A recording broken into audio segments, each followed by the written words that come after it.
Okay, this is the fourth take on trying to show off my workbench, which is something I'm really happy about. The workbench, not the fourth take. And I've rejected all the others because I suck at videography and I'm trying to learn. So this is my workbench, one of my workbenches, and I want to show it off because I think it's a really good design. I did a lot of research before I built it, and it has been performing fantastically for me. So, how to show it off best. First thing is, this workbench is on wheels. I'm using workbench casters, which you push a foot pedal, and the casters contact the ground and raise up off the feet, and then the thing can roll.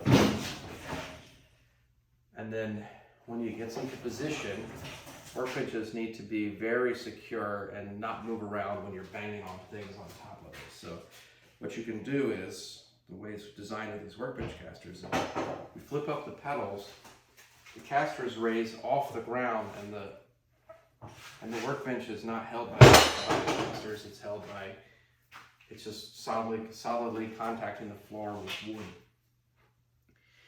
This particular one, I built it before I got my table saw, but I knew a table saw I wanted to buy, and I researched the height of this table, and I built the workbench to be about 3/4 of an inch lower than this table so that it serves as an outfeed table. And that's the configuration I'm showing it in.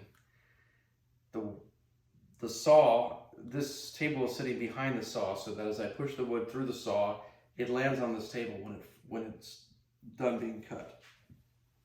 You need some kind of an outfeed table on a table saw. My dad's got like a $500 Grizzly roller table that attaches to the saw and flips up. But I don't like rollers because they tend to direct the work. They tend to guide the work. And I want something flat when it's being pushed through the saw. I don't want the rollers to guide the work in a certain direction. And when I'm not using it for this purpose, I can just roll it out of the way and get the space back. So what's important about a workbench?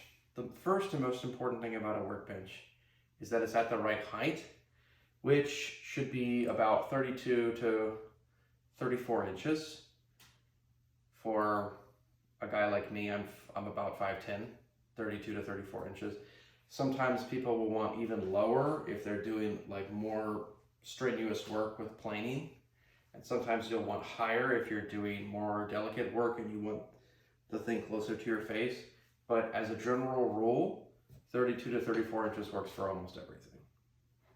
The next thing that's important about a workbench is that it should be heavy, constructed solidly, so that when you clamp something to it and you start smacking on it with a hammer, it doesn't shift around. If you're doing woodworking, or as you'll see, I think it's a generally useful thing, this is a woodworker's bench specifically, and you can tell that a couple of ways. One, it has a woodworker's vise on the end. This is called an end vise. And another thing, it's been drilled out. I drilled it out with these holes. These holes were drilled with a 3/4 inch brad point bit and a drill guide. You can also use a 3/4 inch Forstner bit if it's long enough. And if you don't have a drill guide, you can fashion one with scrap wood and a drill press.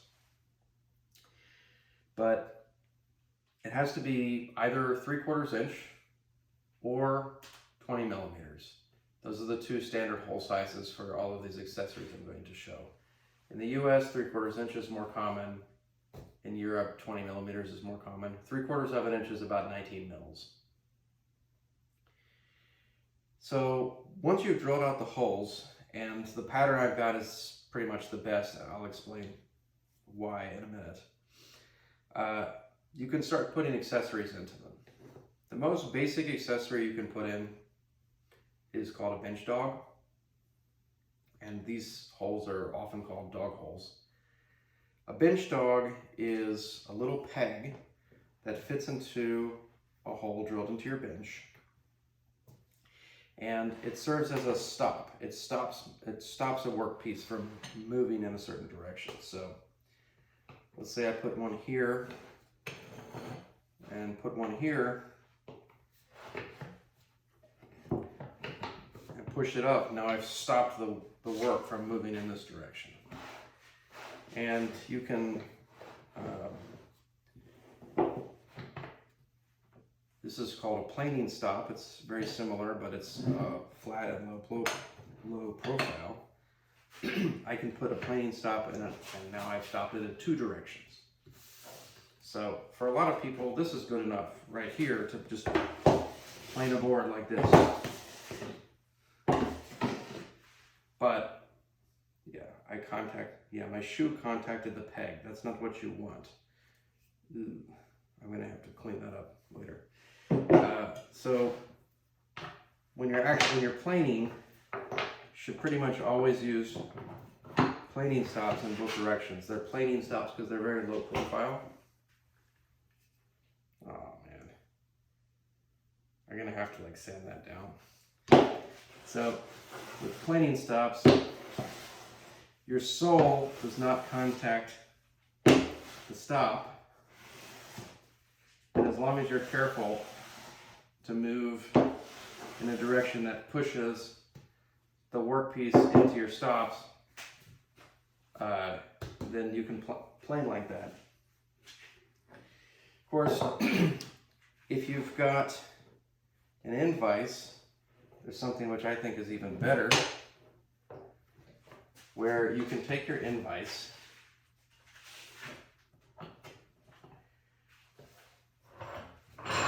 roll it out, put your board, I have drilled it out and put in some stops for the end vise as well, and then you can situate a planing stop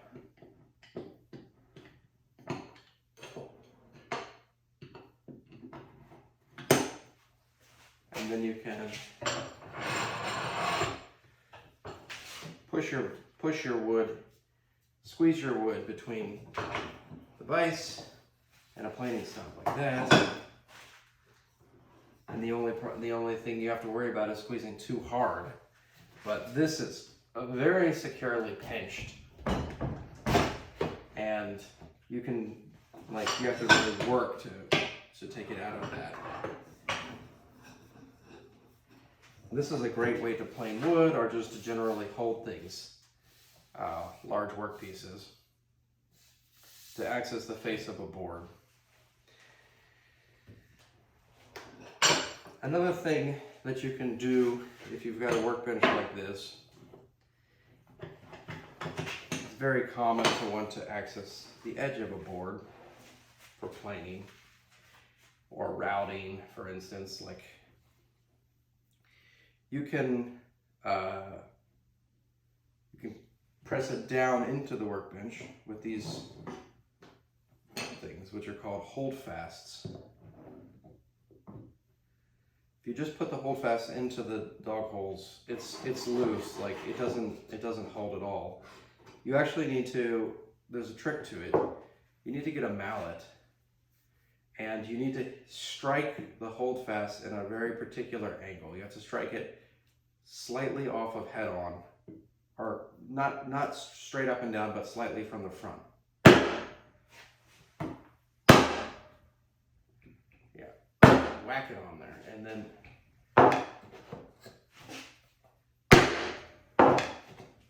this thing is now held very, very securely by these holdfasts. You can put an enormous amount of pressure on if you whack the mallet hard. The real trick is not to mar the surface by whacking too hard.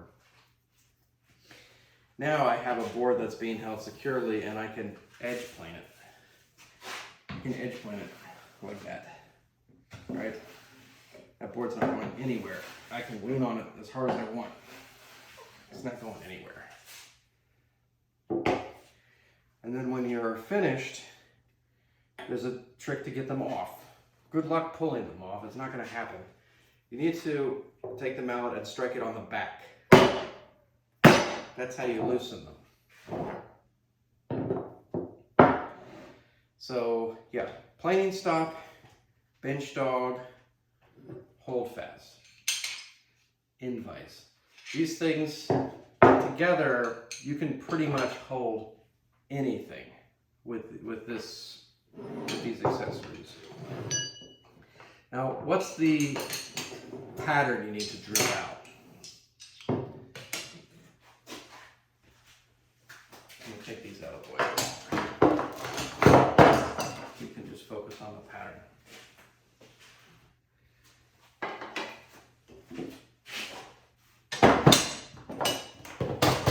The pattern is you need to have at least one row of closely spaced holes like this, so that the width of the holes needs to be less than the total open length of open size of your jaws on your invise, so that no matter how long the board is, anywhere along the bench you can find a bench dog or a dog hole that the vise can securely pinch the board to it. For the rest of the pattern, all you're trying to do is put enough holes so that no matter where the workpiece is, you can reach it from the hold fast. I'm also thinking about finishing off this row so that I can locate my planing stop anywhere along the path for use with the invise. But some people that I know have just drilled the full grid, like 4 inches on center, the whole grid. But a lot of them regret it because it's too many holes, and it's you want a flat surface. You don't want too many holes; it can get annoying. So you should only drill the holes that are actually useful. This row is definitely required, and I think that I've got a pretty good setup here. I also have these two. These are not in line with the others because they can't be. They're obstructed underneath by the mechanism of the vise. But these two are specifically there to fit this very long planing stop, which is useful for small work pieces that I need to get closer to the vise with.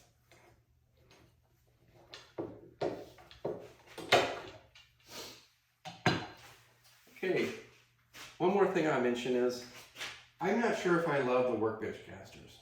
They were a lot of work. I had to weld them together and weld a foot pedal onto them to make them usable. I think if I were doing it again, I would just buy regular phenolic swivel casters, locking swivel casters, and do that. When those swivel casters are locked, the bench is pretty well locked.